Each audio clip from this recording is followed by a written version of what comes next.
Chapter 2. Married? I say. But you said I would never marry. You said I was cursed. Do not stutter, Mistrum says with a dark glare. With the slaughter of Prince Arnbjorn, your father seeks an alliance with King Luther of Tuknovia. He summons you home for your betrothal ceremony. Let us pray it goes better than your first. She clasps her hands, eyes growing distant. Imagine it, Queen of Tuknovia. Heaven have mercy. We shall defeat Kronga after all. I am to marry King Luther of Tuknovia. In my frantic state, I try to recall anything I have heard about the king to the east.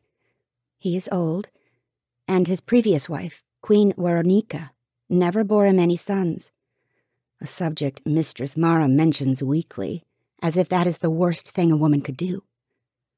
I can think of worse things, namely, boring me with such drab dinner conversations, or sending Krongan demons to murder my family. My stomach tumbles end over end.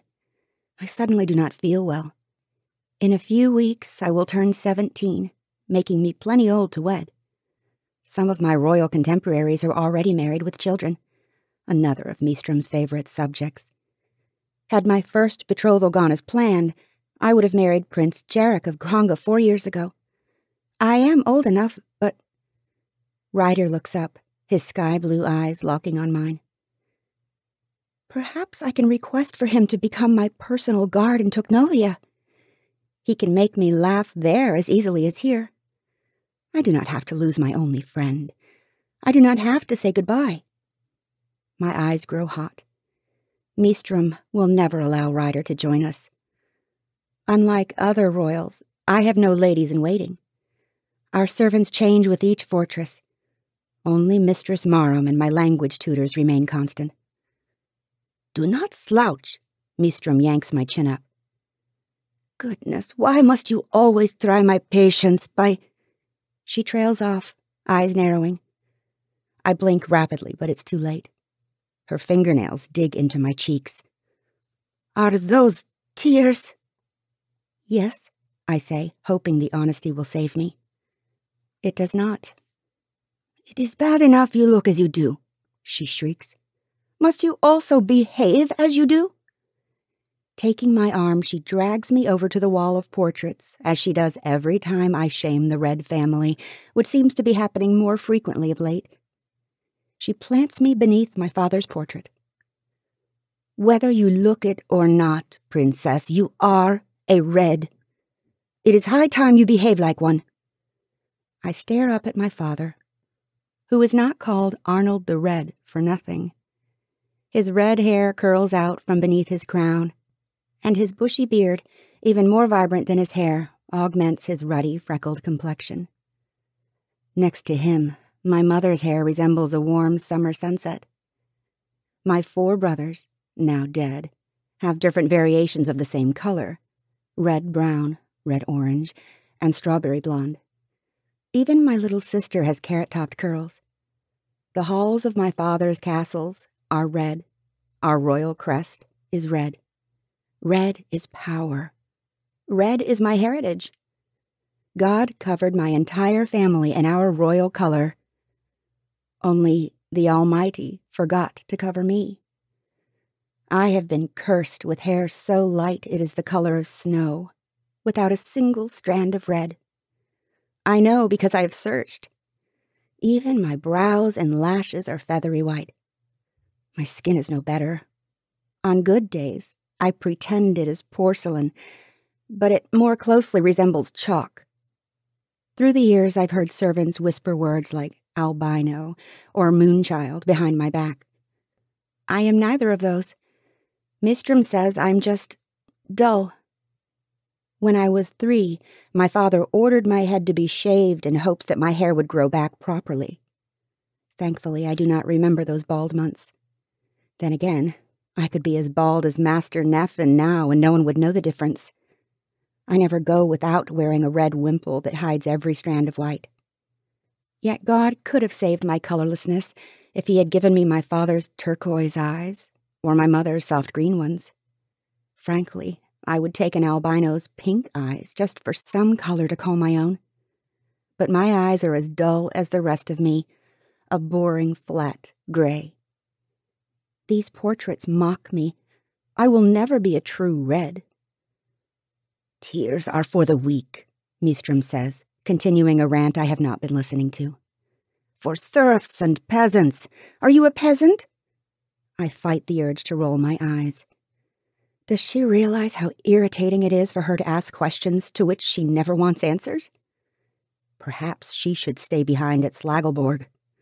If only. Mistress Maram has been my constant companion since birth. Another sign that I am cursed.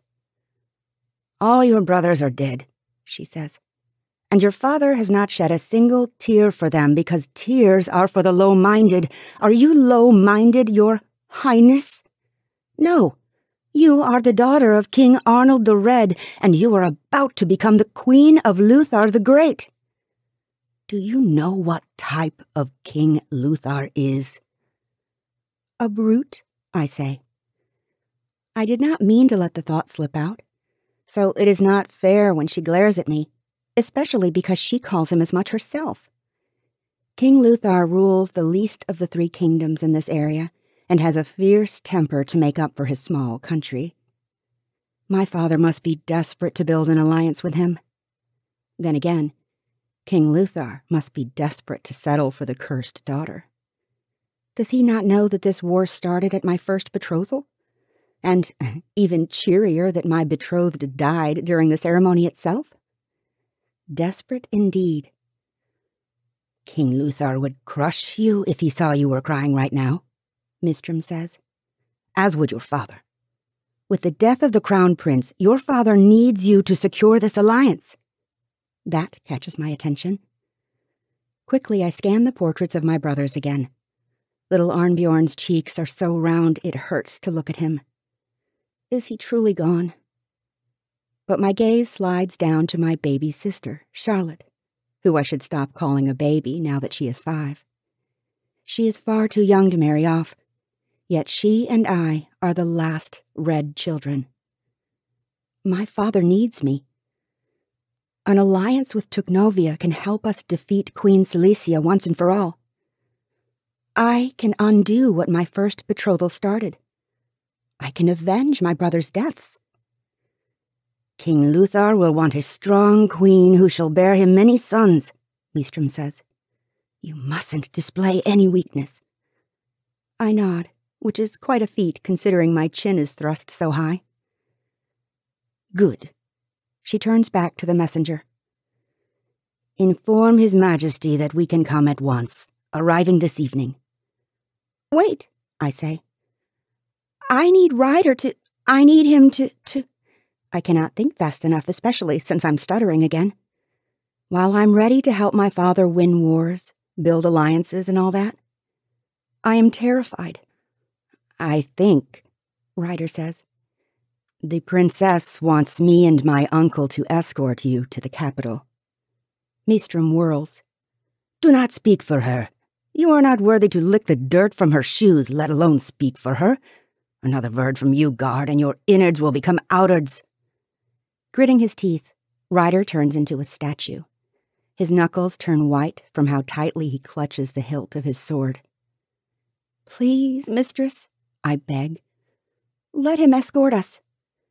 Mistrum's jaw works for a long moment before any words come out. You were born for more. You were born to be queen, she says, reciting what she has told me 1,000 times. I will not allow you to become less than you are. My heart pounds so hard I feel it in my bones. If I do not act quickly, I will never see Ryder again. Just say it, I tell myself. Just tell her, you cowardly louse. Once more I glance at Ryder, and it slips out of me, but not in Stein. But I love him, I whisper in French. Love? She repeats, matching my language. You think you love him? She looks part dragon for the steam which I expect to escape her ears. Where have you heard such a word? Obviously not from her. What does she think I do while she's off ordering servants around? I have read about Cleopatra and Mark Antony, of Eurydice and Orpheus. Of course, both stories end tragically, but Ryder and I will have a happier ending. We must. Besides, anything I know about love is Meestrum's fault. Even my priest, Father Barisi, forbids women from reading, and yet, since my birth, she has overseen my extensive education. One of her perfect brows rises. She is waiting for an answer this time, but something tells me she would not appreciate my response. Ryder flashes me one of his dashing smiles, even though he could not have understood a word. There is a reason I chose French. Amour, a beautiful word for a beautiful thing. Idiot boy, Ryder's uncle says. Do you want to end up in irons? Irons would be too kind for him. Meestrum's heels clip on the hard stone as she approaches Ryder. She is an old, small, wiry thing, yet Ryder backs up at the sight of her. She points at him, but looks at me, continuing in French. You think you love this commoner, this peasant? Terror grips me. One wrong word, and Ryder is dead. She spares him a disgusted glance. I never should have allowed him to spend so much time with you. But I never dreamed he would take it this far. She turns on me. What has he promised you? He has promised nothing, I say, other than to love me until the day he dies, which happens to be my favorite promise. Perhaps he has not said those words outright, but with every smile he gives me, every tease, every wink, I feel the promise.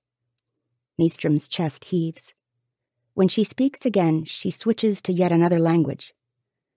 Do you know, she says in Tuknovian, that peasants use love to justify their animal behavior?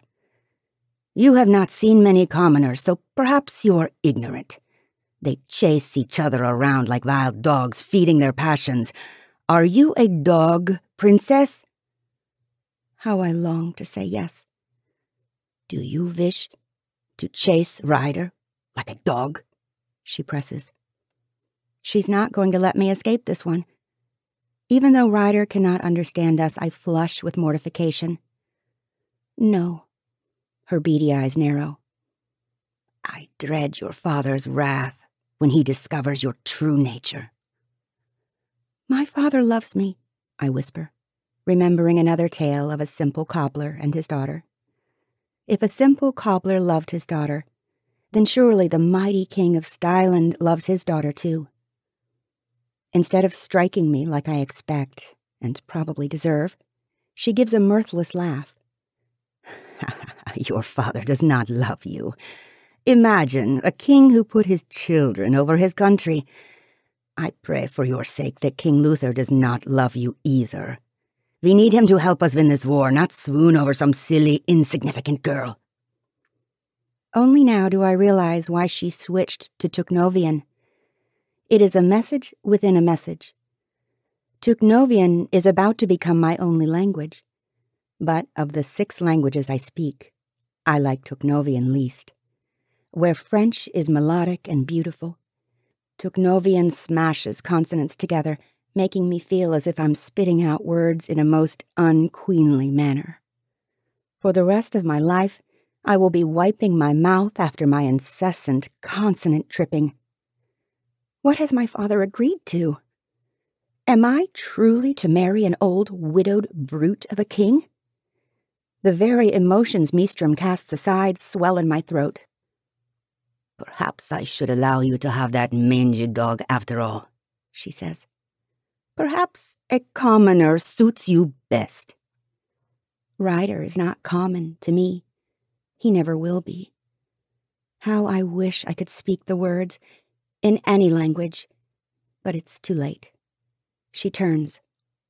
Master Heeker, remove Ryder from this room. I never want to see him again. If he speaks of the princess or tries to contact her in any way, send him to the gallows." I swallow back a scream as Master Hicker drags Ryder away.